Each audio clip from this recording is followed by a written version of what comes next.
Саламатсыздарбы? Бир жыл бою күткөн 23 февраль, 8 март майрамдарына саналуу гана күндөр калды. Эгер жакындарыңыздарга кандай белек берериңиздерди билбей аткан болсоңуздар, демек бүгүнкү чыгарылыш сиздер үчүн. Ал эми коз, ошондой эле учурда пайдалуу белектин жасалгалоосун бизге Гүлзинат эжекебиз айтып берет. Саламатсыздарбы? Баарыңыздарга кутман таң. Алгач кызыктырган нерсе бул мындай коздуктарды жасаганыңыздарга канча убакыт болду? Канча жылдан бери бул тармакта эмгектенип келатасыздар? Эми муну менен жасалып келатканыбызга, жасап алектенип келатканыбызга аз эле убакыт өттү. Ашып кетсе 3 ай болду. Бирок ошого карабастан бизде кардарлар көп. Аз убакыт болсо дагы аябай жогорку деңгээлде жасалган экен. Урматтуу телекөрүүчүлөр, сиздерге да пайдасы тиет деген үмүттөбүз. Анда эмесе биз баштадык.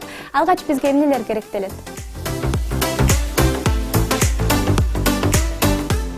Буга муну жасоодо эң биринчи пенопласттан моорекинде букеттин основасын жасап алабыз да. Өзгөчө бул болсо пенопласт эле тегерек кылып кесип алып, кагаздан жабыштырып үстүн даярдап алабыз. Андан кийин сухофруктуну жасаганда аябай оор болуп калат да. Ошон үчүн мындай тирөөчтөрдү жасап, муну бекемдеп алабыз. Кармак үчүн жасайбыз. Клей менен эле кадимкидей клей менен бекитип, бүт баарын тең мындай кылып чачылып кетпеш үчүн ушундай кылып бекитип даярдап алабыз. Анан бул жерде ар кандай жер жемиштердин кургатылган жер жемиштер бар. Бул жерде кара өрүктүн кагы, бул жерде дагы өрүктүн 2 түрүнүн кагы бар. Сукари, киви, лукумдун 2 түрү бар. Ар кимдин өзүнүн табитине жараша кандай жемиштерди тандап алса болот да. Анда баштайбызбы? Баштайлы.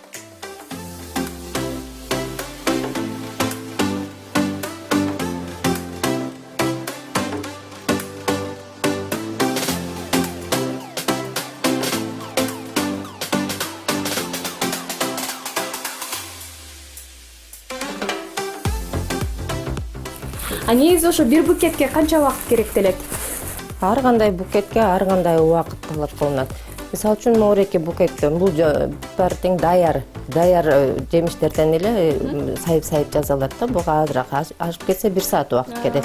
Аркы букет болсо жалаң колго жасалган, жанагы органзалардын баары бүт баары ручной работа бүт баары тең. Ага бир 2 сааттай убакыт кетет да ага. Ортосунан коюп алгандан кийин эми четине каалаганыңдай кылып өзүң фантазияң менен уже тизип баштасаң болот.